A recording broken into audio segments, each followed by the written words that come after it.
पश्चिम बंगाल की सियासत में बुधवार को भूचाल आ गया।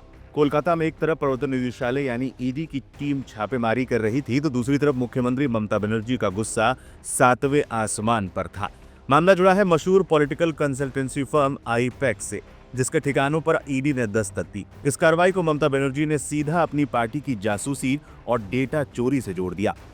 बुधवार की सुबह कोलकाता के सॉल्ट लेक इलाके में हलचल तेज हो गई थी। ईडी की टीम ने आईपैक से जुड़े ठिकानों पर छापेमारी शुरू की। आपको बता दें कि आईपैक वही एजेंसी है जो तृणमूल कांग्रेस की चुनावी रणनीतियों और कैंपेन मैनेज कर रही है। जैसे ही रेड की खबर बाहर आई, मुख्यमंत्री ममता बनर्जी ने इसे रूटीन जांच नहीं बल्कि एक साजिश करार दिया। ममता ने आरोप लगाया कि केंद्र सरकार ईडी के जरिए टीएमसी के अहम दस्तावेज चुरा रही है। ममता बनर्जी ने इस कार्रवाई पर तीखी प्रतिक्रिया देते हुए केंद्रीय गृह मंत्री अमित शाह पर सीधा हमला बोला। उन्होंने बेहद तंज भरे लहजे में कहा, देश के गृह मंत्री सुरक्षा करने में नाकाम है, लेकिन विपक्षी पार्टियों का डेटा चुराने में लगे हैं। ममता यही नहीं रुकी, उन्होंने आशंका जताई कि चुनाव नजदीक है, इसलिए ईडी का इस्तेमाल करके टीएमसी की कैंडिडेट लिस्ट और चुनावी रणनीति की जानकारी जुटाई जा रही है। उन्होंने सवाल दागा, अगर वो भी इसी तरह बीजेपी के दफ्तर पर रेड करवा दें तो क्या होगा।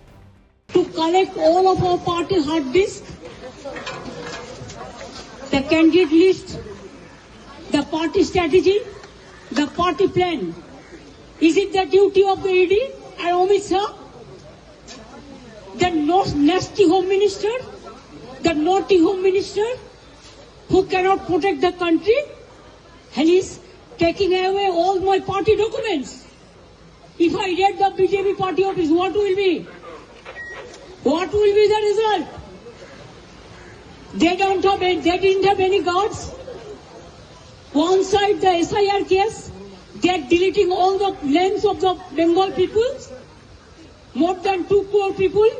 ईडी की टीम ने कोलकाता में 2 प्रमुख स्थानों पर तलाशी ली है। ईडी ने सॉल्ट लेक के सेक्टर 5 स्थित गोदरेज वाटर साइड बिल्डिंग स्थित आईपैक के मुख्य कार्यालय पर छापेमारी की। इसके अलावा आईपैक के वरिष्ठ पदाधिकारी प्रतीक जैन के आवास को भी खंगाला। प्रतीक जैन को ममता बनर्जी की चुनावी रणनीति टीम का बेहद अहम सदस्य माना जाता है। जैसे ही छापेमारी की खबर फैली, सॉल्ट लेक कार्यालय के बाहर टीएमसी नेताओं और समर्थकों का जमावड़ा शुरू हो गया।